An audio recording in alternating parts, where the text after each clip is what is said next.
La Papouasie-Nouvelle-Guinée, l'un des derniers Far West à 150 km au nord de l'Australie.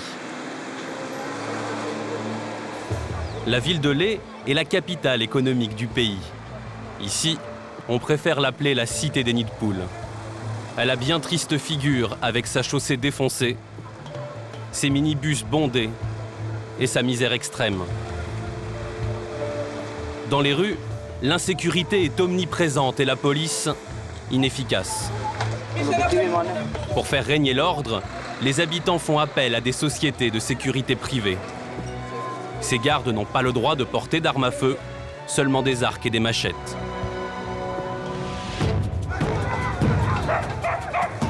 Quand ils interviennent, ils ne font pas dans la dentelle.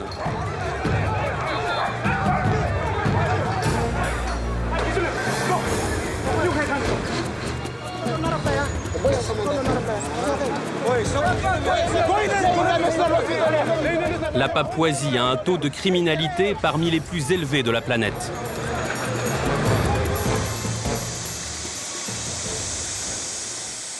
Dans cet entrepôt protégé derrière de hauts murs, Kevin, chauffeur routier, contrôle minutieusement son camion.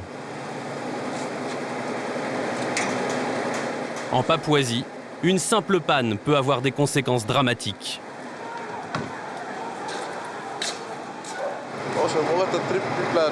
Avant chacun de mes voyages, je vérifie bien que mes pneus ne sont pas usés.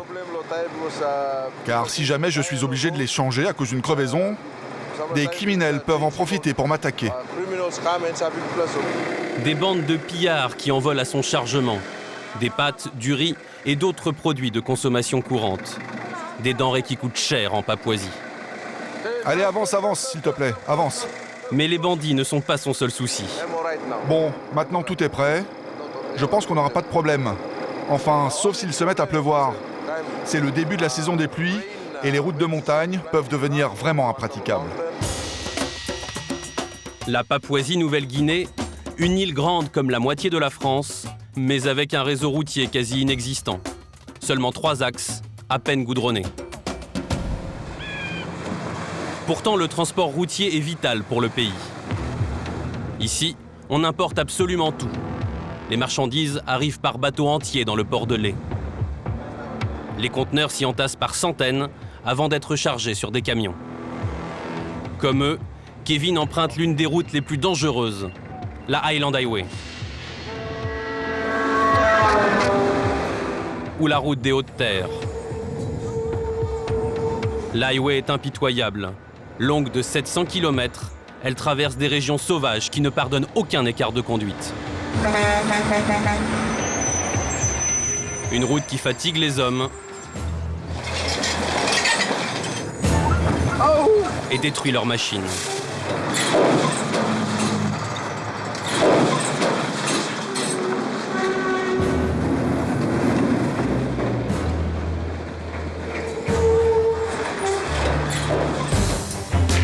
Les pluies torrentielles défoncent la chaussée, emportant avec elles des portions entières de route.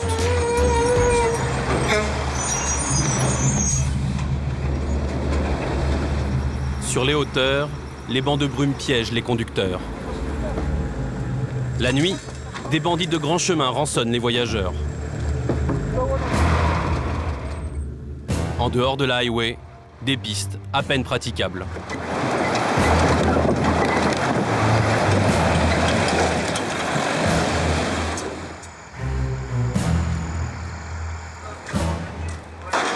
Les camionneurs prêts à affronter cette route sont rares.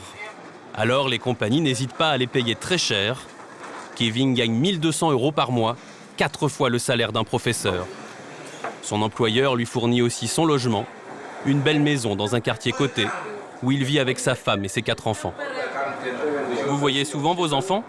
Je les vois seulement une fois par semaine. Le reste de ma vie, je le passe sur la route. La plupart des chauffeurs, ils conduisent sans jamais penser à leur femme. Mais mon mari, lui, il prend soin de nous. Quand il est sur la route, il nous appelle régulièrement pour savoir si nous allons bien. Quand il revient, il passe du temps avec les enfants, il m'aide, alors je suis heureuse. Et quand il appelle et qu'il dit que tout va bien, je dis merci. Kevin passe plus de 60 heures par semaine au volant de son camion.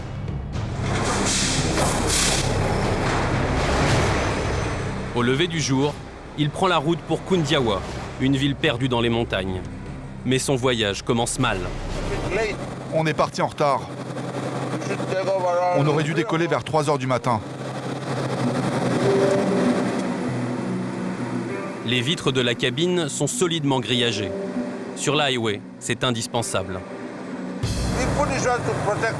On met ça pour se protéger des gens qui s'amusent à nous jeter des pierres sur la route. Parfois, ils arrivent à atteindre le pare-brise ou les fenêtres. Sans cette protection, les vitres voleraient en éclats.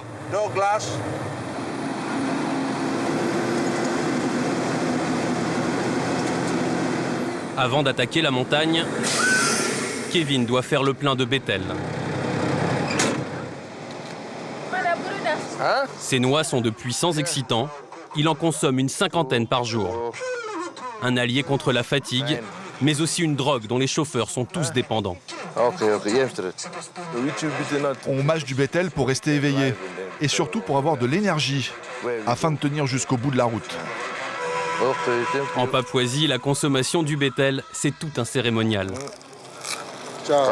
Voilà, c'est ça la noix de Bethel. On la décortique comme ça. Ensuite, le mâcheur se munit d'un morceau de liane et d'un petit sachet de coquillage pilé. Alors on prend ça et après on le mélange avec la poudre blanche. Et quand on mâche, ça devient tout rouge. C'est ça qui nous maintient les yeux ouverts sur la highway. C'est mieux que de boire des alcools forts. Ou encore de la bière. Malheureusement, beaucoup de chauffeurs ont tendance à boire. L'alcool fait des ravages sur la highway, comme en témoignent toutes ces carcasses rouillées le long de la route. Mais ici, quand un camion se renverse, ce n'est pas un drame, c'est une opportunité.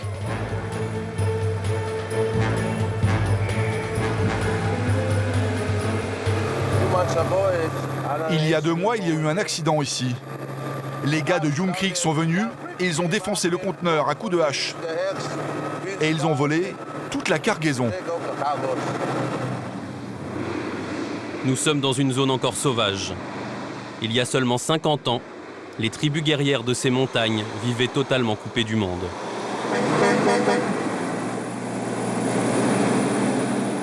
Pas facile de tracter ces 2 conteneurs sur cette route en lacet et cette côte qui n'en finit plus.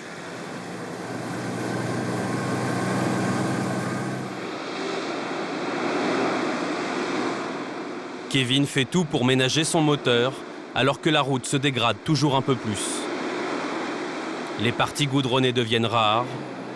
Elles cèdent la place à une chaussée défoncée, truffée d'énormes nids de poules.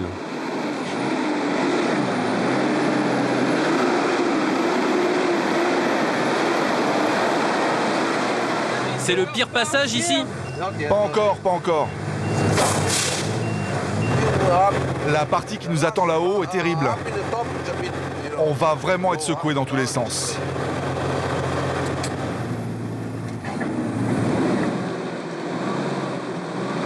Ici, à 1500 mètres d'altitude, les difficultés commencent vraiment.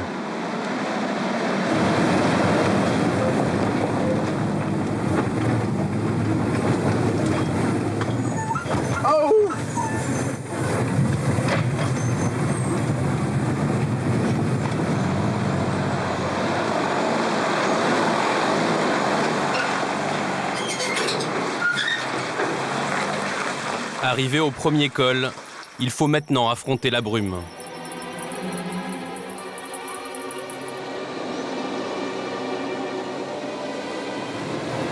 Vous voyez la route là? Ouais. Enfin, pas vraiment. Le brouillard dissimule tout. Les trous, mais aussi les autres véhicules.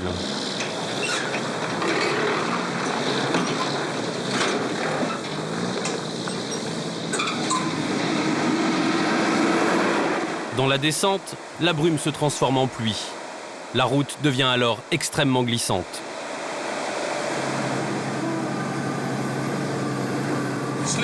Ça glisse. Alors je suis obligé d'utiliser le frein moteur. Quand c'est mouillé comme ça, les freins ne servent à rien. On risque de finir dans la rivière. En contrebas, un ravin de plusieurs centaines de mètres. Avec ses 36 tonnes qui poussent à l'arrière, Kevin doit négocier chaque virage pour ne pas se laisser emporter.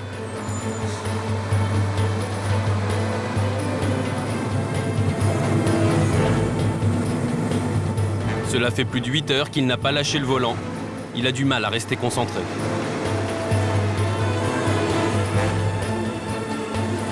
Mauvais présage, cette dépanneuse.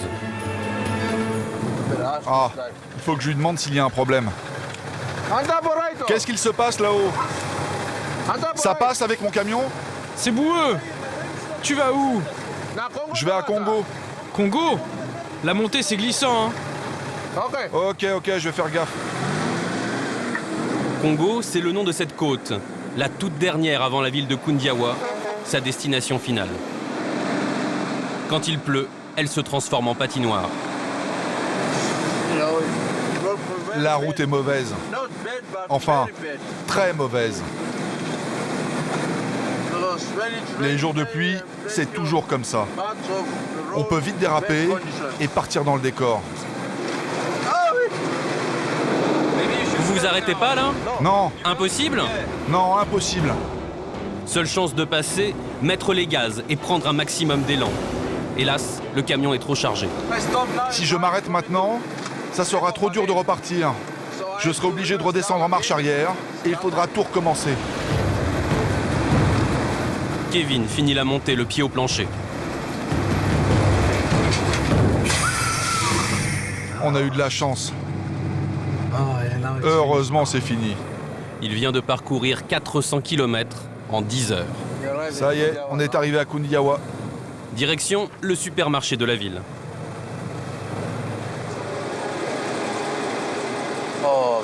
Je suis crevé. Enfin, vraiment fatigué. Et le repos sera de courte durée. Bon, maintenant, je rentre à la maison. J'attends qu'ils finissent de décharger et je retourne à mon point de départ, la ville de Lé. Là-bas, il y a ma femme et mes enfants. Et ils vont prendre soin de moi. Parce qu'ils savent ce que j'endure sur la route.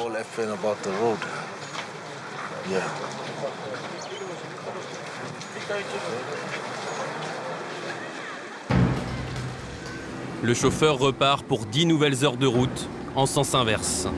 En tout, il va passer 20 heures d'affilée au volant de son camion.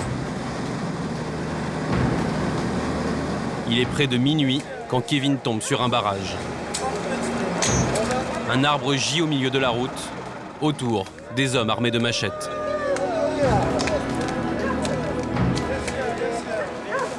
On est juste des villageois.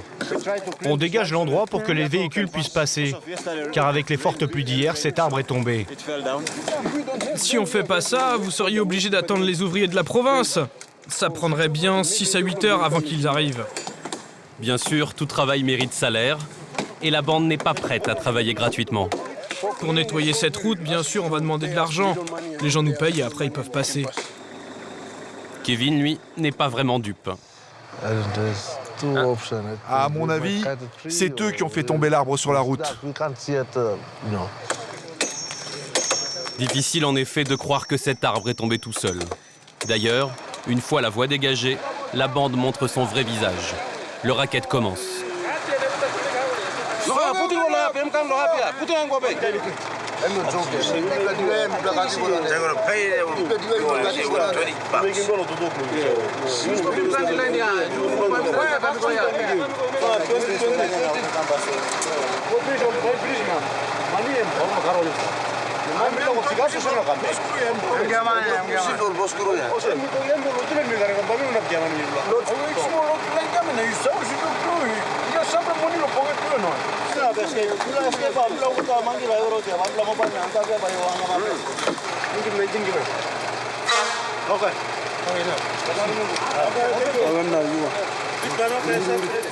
Détail amusant, c'est l'arbre qu'ils ont eu tant de mal à débiter, qui sert maintenant de barrière de péage.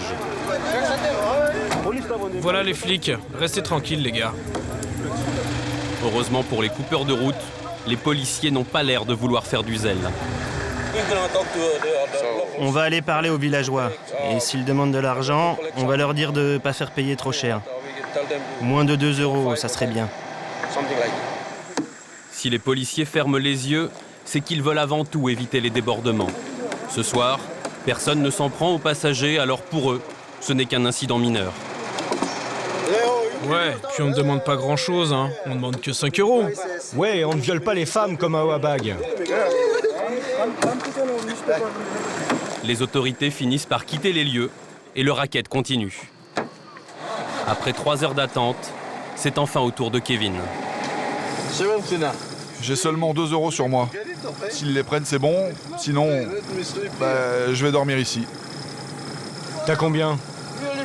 2 €. C'est bon, donne. Kevin est soulagé.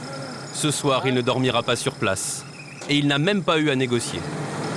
Ils m'ont dit, toi tu peux passer, car on te connaît.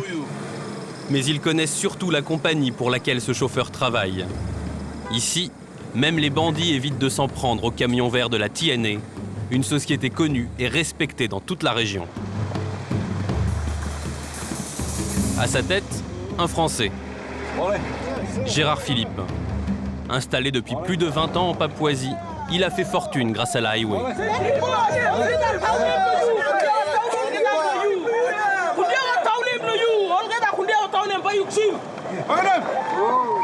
Makanem. Dans la langue locale, cela veut dire le seigneur, celui qui possède la terre. Ici, à Kundiawa, toutes les boutiques vertes lui appartiennent, plus d'un magasin sur 2. En quelques années, Gérard a ouvert une boulangerie, mais aussi une boucherie, et puis le premier café de la ville. Depuis, le balai incessant de ces camions rythme la vie de Kundiawa. Avec une route aussi imprévisible que la Highland Highway, mieux vaut faire du stock. Beaucoup de stock.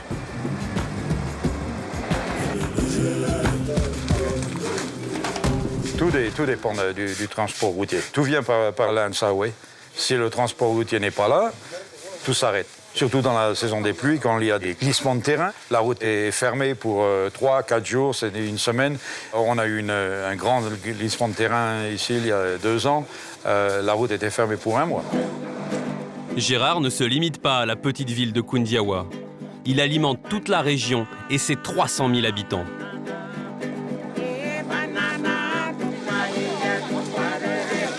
Quand l'homme d'affaires se promène sur le marché, il ne s'étonne même plus de retrouver ses petits pains sur les étals des marchands.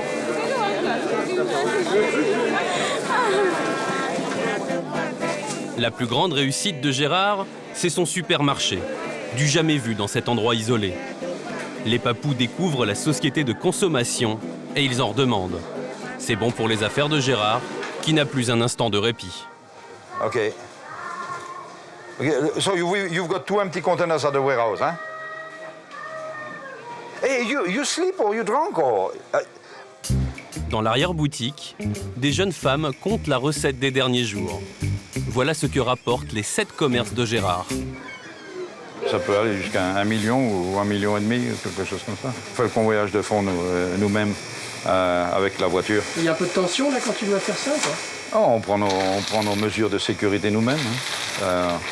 On change notre routine, on ne fait pas toujours la même chose.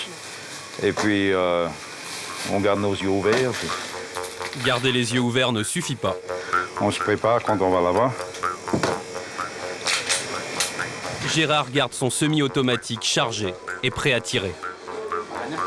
Direction, la seule banque de la ville. Le trajet ne prend que quelques minutes, mais pas question de relâcher la tension. Il ne faut pas s'endormir. Il faut bien regarder regarder dans le miroir, derrière, sur la gauche, sur la droite, devant. S'il n'y a rien qui est suspicieux, et puis on y va. C'est le signal. Il faut être rapide.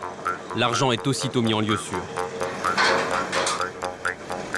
Le chiffre d'affaires annuel de TNA flirte avec les 30 millions d'euros. Des banques, des supermarchés, des routes, la Papouasie est en train de changer, même dans ses contrées les plus reculées. Ici à Gouminé, c'est un grand jour. On fête l'arrivée de l'eau potable.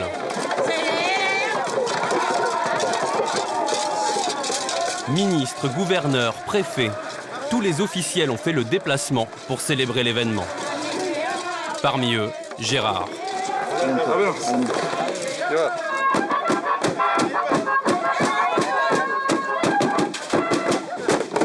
Après la traditionnelle cérémonie d'accueil, la foule se dirige vers la place principale pour inaugurer le tout premier robinet de Gouminé.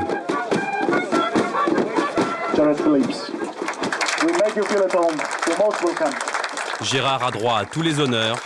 Il a même sa place à la tribune.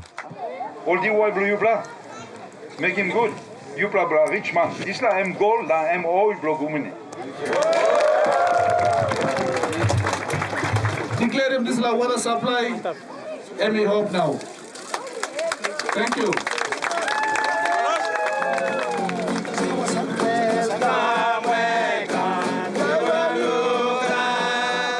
Cet aventurier a baroudé à travers toute la planète avant de débarquer ici, dans les années 90, pour devenir pilote.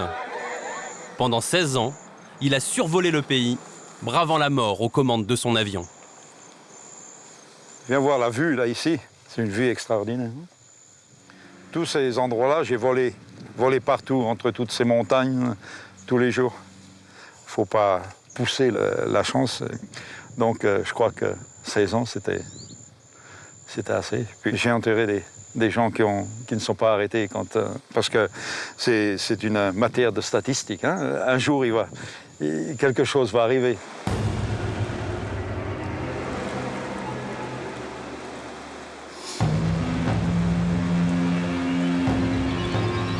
L'avion, l'unique recours pour des centaines de villages isolés dans la jungle. Beaucoup de pilotes y ont laissé la vie.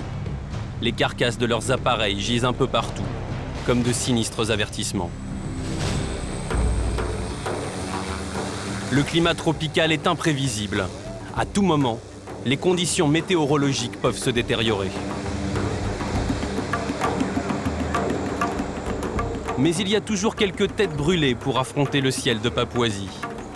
Antoine, un jeune néo-zélandais, compte déjà plus de 1000 heures de vol au-dessus du pays. Ce matin pourtant, il hésite à partir. Les nuages sont très bas.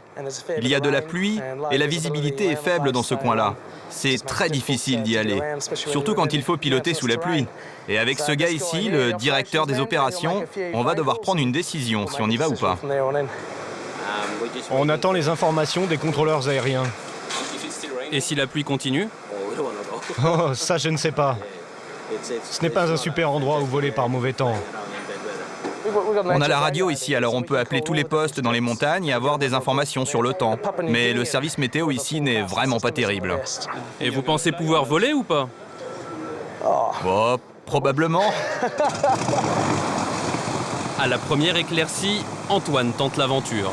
Il transporte du riz, des biscuits, de la farine pour les habitants de Kentiba. Ce village n'est qu'à 40 minutes de vol, mais c'est l'un des endroits les plus difficiles d'accès.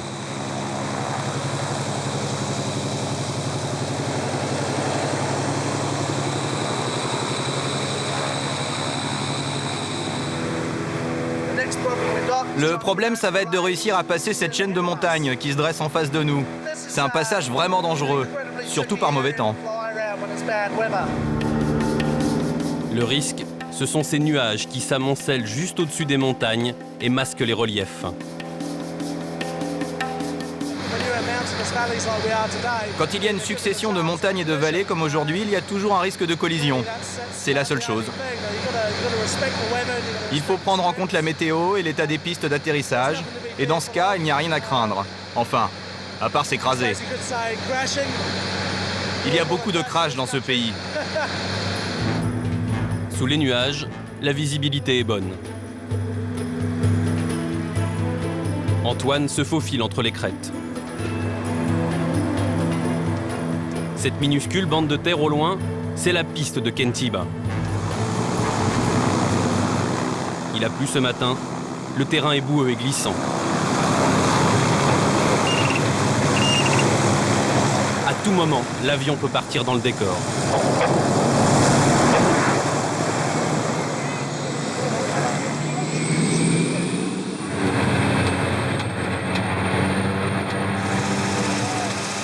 À Kentiba, l'arrivée d'un avion, c'est un événement très important.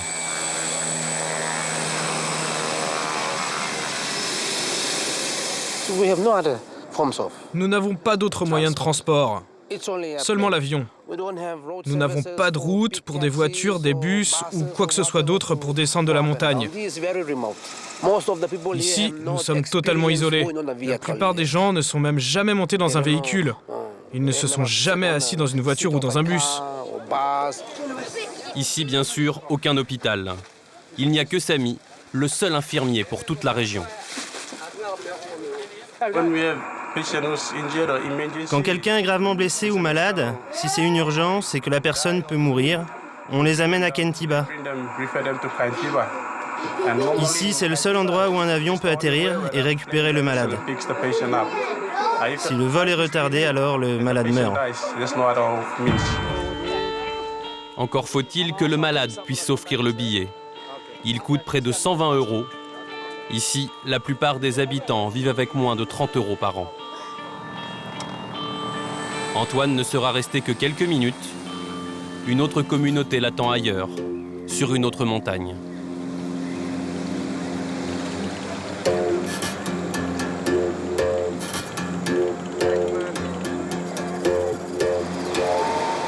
Nous sommes de retour sur la highway, juste après Kundiawa. Ce camion doit livrer 2 machines de chantier au puits de pétrole de Moro, 300 km plus à l'ouest. La route s'arrête là-bas, au beau milieu de la jungle. Au volant, c'est Billy. Son convoi est exceptionnel, alors il ne voyage jamais seul. La voiture escorte de Bart lui ouvre la voie. La route est mauvaise, fais attention.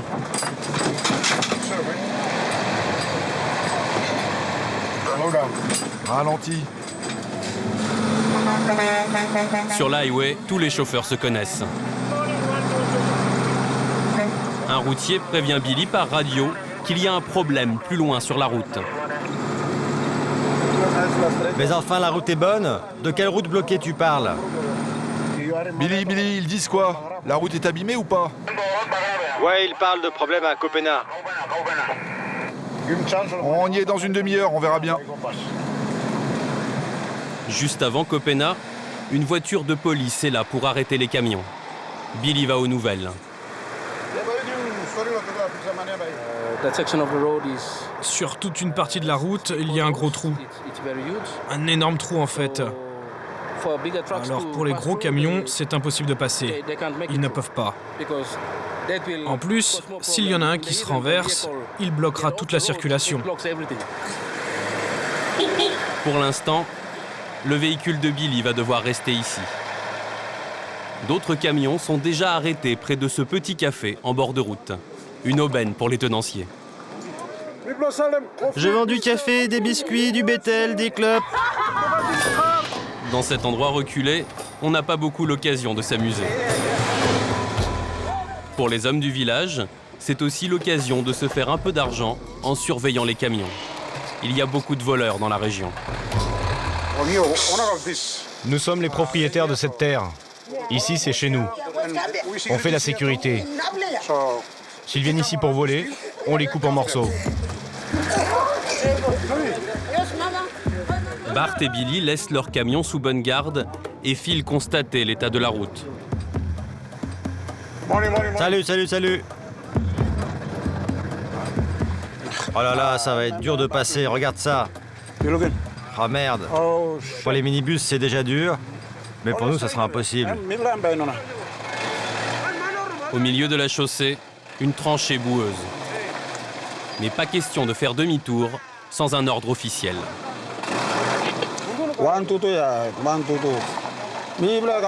Je suis avec la voiture escorte là. Je dois aller à Moro. Mais la route est bloquée.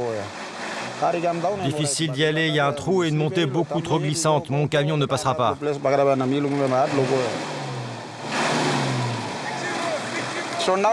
Bon, et maintenant, qu'est-ce qu'on fait? On fait demi-tour ici, on attend.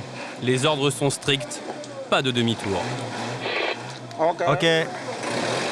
Il va falloir attendre que la route soit réparée.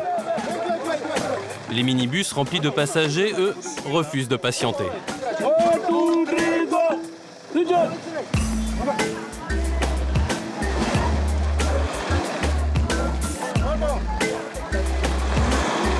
Seuls les 4x4 arrivent à passer en force.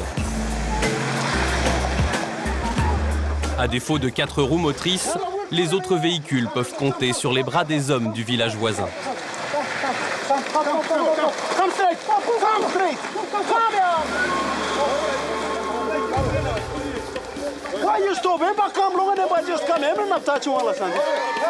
Très vite, les mésaventures de ce minibus attisent la curiosité des villageoises. Après 30 minutes, il s'extirpe enfin.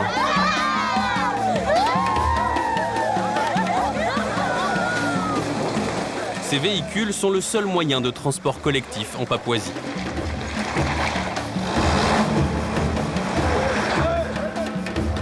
Mais tous n'ont pas le confort des minibus. À Kundiawa, chaque après-midi, ces pick-up sont pris d'assaut. Les habitants des montagnes ont fini leur marché et à présent, il est temps de retourner sur les hauteurs. Allez, dégagez! Poussez-vous, sinon il va vous écraser. La voiture est chargée à ras-bord.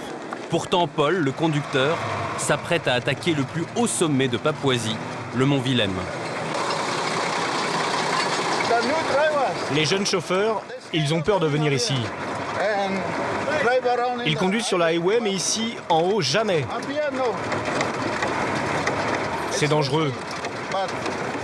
Mais on a besoin de cette route pour survivre. Alors, on est bien obligé de la prendre.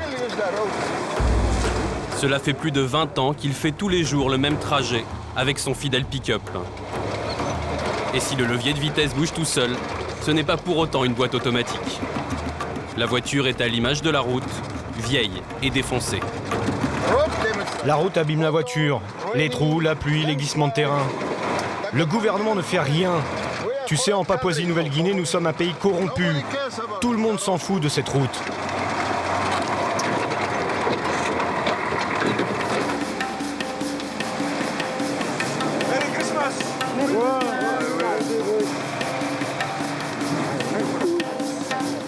À l'arrière, l'ambiance est plutôt bonne.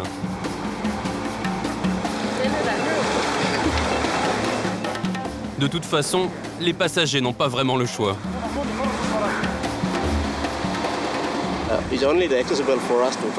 C'est le seul moyen qu'on a pour monter ici. On a fait notre marché en bas, et puis on remonte. Même quand on a l'habitude, certaines choses vous surprennent toujours. Allez, faut pousser. Allez, poussez.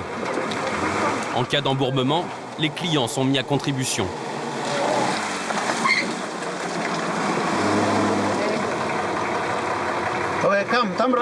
Allez, remontez. Remontez, remontez.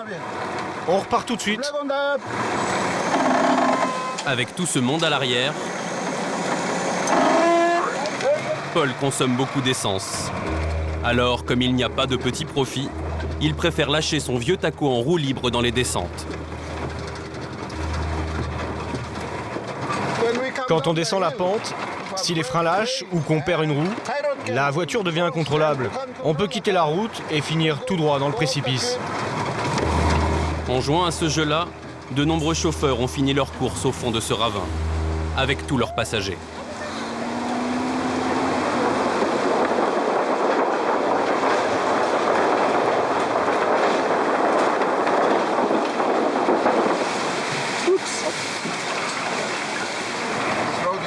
Ah, regarde ça. Là, il va falloir nager. Le voyage n'a rien d'une croisière. À l'arrière, ce n'était déjà pas bien confortable, mais au moins jusqu'ici, la météo était clémente.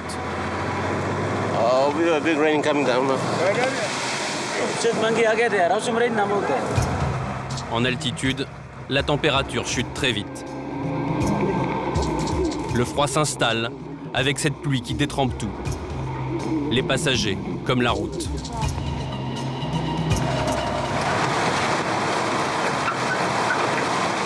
Heureusement, la fin du voyage est proche.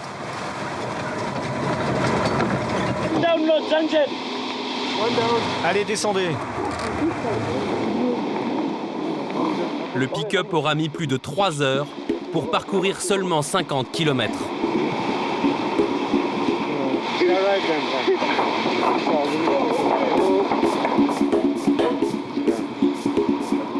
À chaque voyage, Paul ravitaille aussi la petite boutique du village de Gumbogle. À 2500 mètres d'altitude, les habitants vivent difficilement de la culture du café. Le peu d'argent qu'ils gagnent, ils le dépensent ici en pâtes, en riz ou en cigarettes.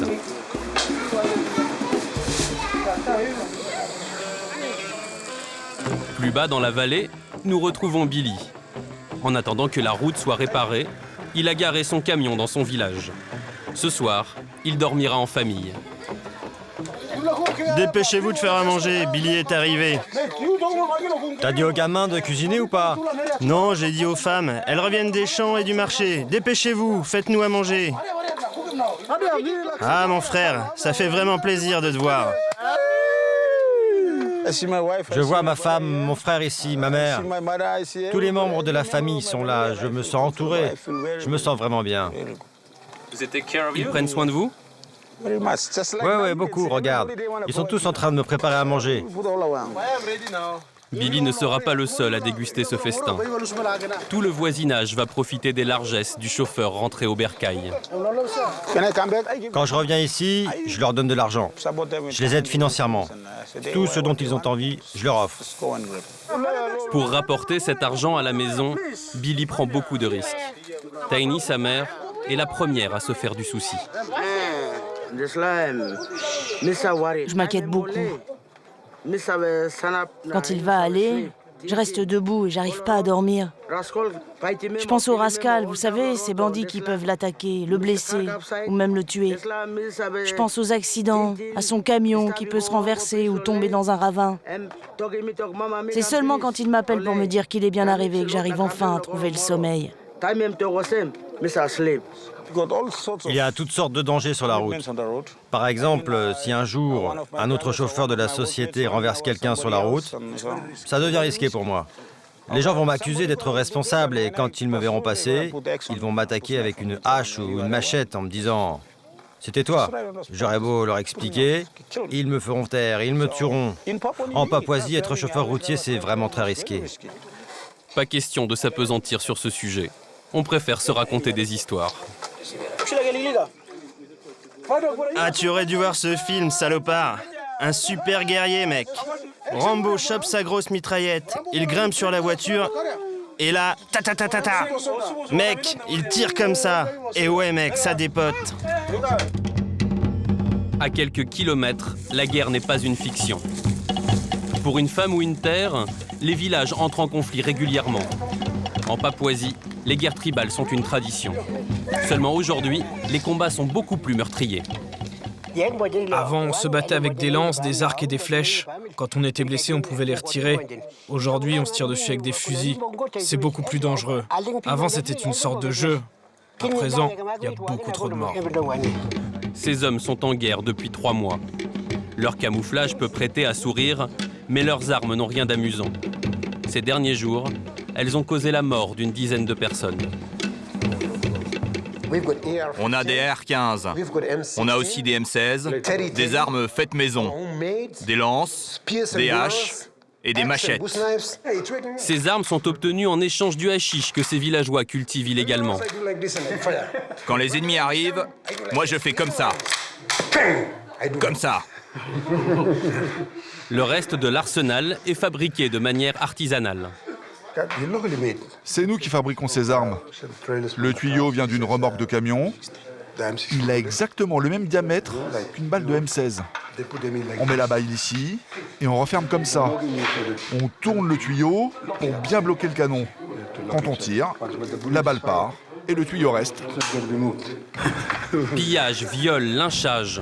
Quand ces villageois jouent aux guerriers, ils sont capables d'une extrême violence. Nos familles, tu sais, elles ne dorment plus la nuit. Au plus fort de la guerre, les autres peuvent venir et nous chasser du village. Après, ils brûlent les maisons et massacrent tout le monde. Et il dit quoi, là? Il dit « Je veux tirer sur 7 personnes ». Et cette personne, c'est notre caméraman. L'auteur de cette blague de mauvais goût n'est pas dans son état normal. Ici, on a souvent l'habitude de mélanger les armes et les stupéfiants. Alors, dans ces endroits reculés, les chauffeurs ont pour consigne de ne jamais s'arrêter si par malheur ils percutent un villageois ou une bête.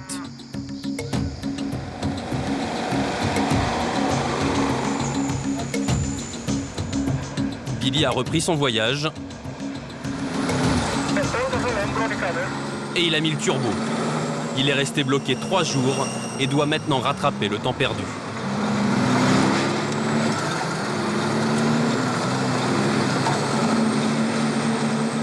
Je dois garder mes yeux dans ces 2 rétroviseurs en permanence pour être sûr qu'il n'y a pas de problème avec la cargaison. Mais très vite, il est obligé de lever le pied.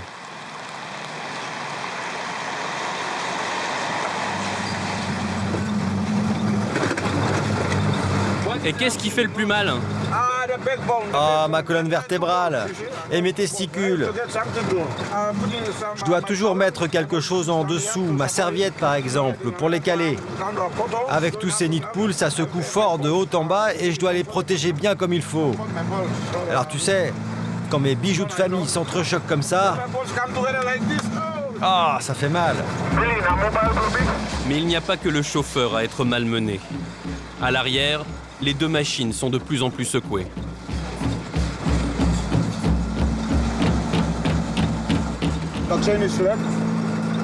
La chaîne a glissé. On va devoir la vérifier et la resserrer avant que le chargement se renverse. On va s'arrêter pour jeter un coup d'œil. La situation est plus grave que prévu. L'un des engins a déjà bougé dangereusement. Son pneu dépasse d'une vingtaine de centimètres. Les machines rebondissent constamment et cette chaîne est trop petite. Elle n'a pas supporté la pression. Les machines sont trop lourdes, la chaîne s'est rompue. Il faut qu'il la répare et qu'il la resserre bien. Pour Bart et son assistant Paul, il s'agit de resserrer tant bien que mal les chaînes. Tu la mets au milieu, tu tires et puis c'est tout. Enlève, enlève. Après 1 heure d'effort, les 2 hommes parviennent à une solution de fortune. C'est bon, on y va.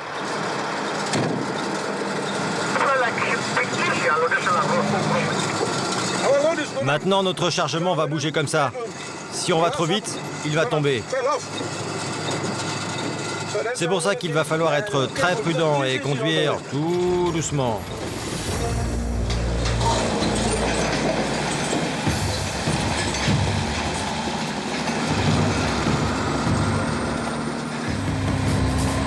Mais quelques kilomètres plus loin, il faut encore s'arrêter en urgence. C'est sur la partie centrale maintenant. La roue s'est encore décalée. Plus grave, Bart se rend compte que l'autre machine a commencé aussi à bouger. À l'arrière, t'as regardé? Ouais, c'est dangereux là aussi. Ok, attends. Tire-le. Fais attention, vérifie régulièrement. Oui, je regarde bien mes rétros.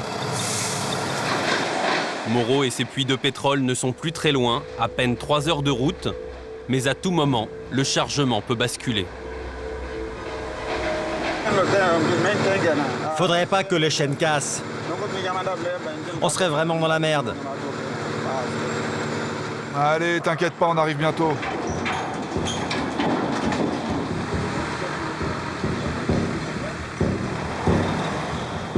Billy franchit enfin la porte sévèrement gardée des exploitations pétrolières de Moreau.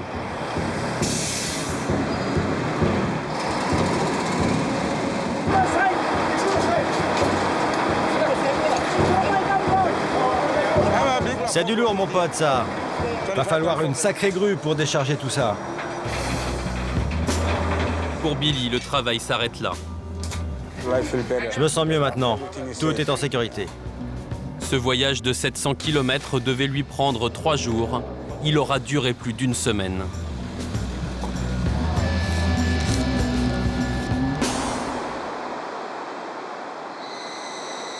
Loin de la highway et de ses camions, des files de marcheurs descendent des montagnes. Dans cette vallée reculée, tout le monde converge vers Golgmé, le village le plus important des environs. Nous sommes le 25 décembre et personne ne veut rater la messe de Noël. En 60 ans, le christianisme a envahi même les régions les plus isolées de Papouasie.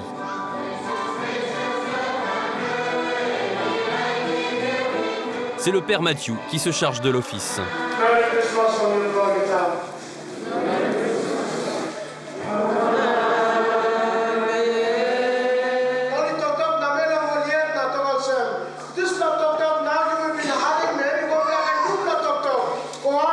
Après 3 heures de messe, on s'accorde certaines libertés avec la liturgie.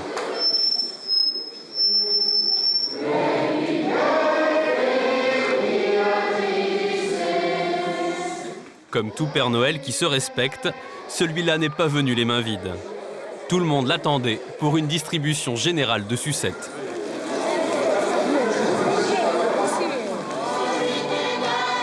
Le père Matthew a en charge une dizaine d'églises dans la région et plusieurs centaines de paroissiens.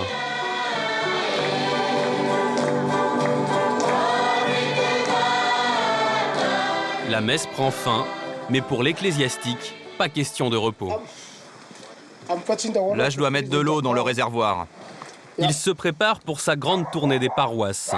Son principal allié pour apporter la bonne parole, c'est cette vieille Jeep déglinguée qu'il bichonne avant chaque départ.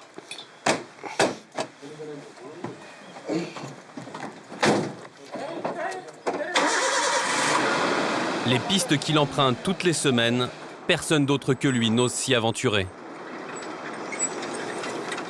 Mais pour ses paroissiens, le prêtre brave tous les dangers. Bah mon pote, je suis prêtre. Alors comme il y a des gens qui vivent de l'autre côté, je dois aller les voir pour leur dire la messe, les confesser. Ma vie leur est dédiée. Je dois y aller. Quand il taille la route... Hé mon frère, je vais à Guillet. Le père Matthew n'est pas du genre à passer inaperçu. Hé, je vais à Guillet. Salut. La piste paraît impraticable, mais pas suffisamment pour refroidir les ardeurs de ce curé tout-terrain. J'adore conduire sur cette route.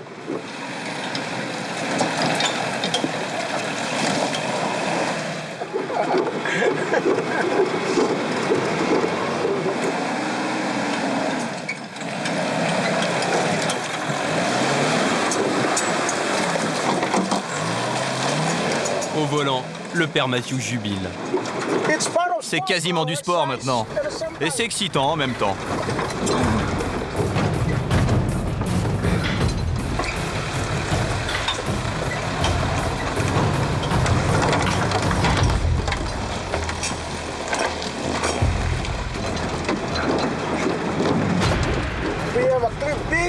Il y a une grande falaise en contrebas. Si je rate la route, je ne survivrai pas. Ce serait la fin de ma vie. « 20 km et une bonne heure plus tard, le père Matthew arrive enfin.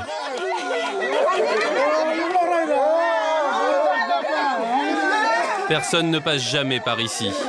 Alors chaque visite du prêtre est une véritable fête.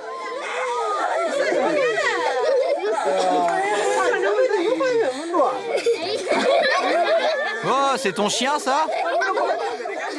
Comme il est mignon. Ça rentre dans mes fonctions auprès des familles et des villageois.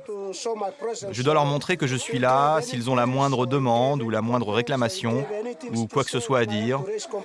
Je dois en référer aux autorités pour qu'elles fassent quelque chose. Mais il y a bien longtemps que l'État a oublié ces villages perdus dans la jungle. En Papouasie, 80% de la population vit en dessous du seuil de pauvreté. Ici, les habitants ont peu de chance de voir un jour un autre véhicule que la petite Jeep blanche du père Mathieu.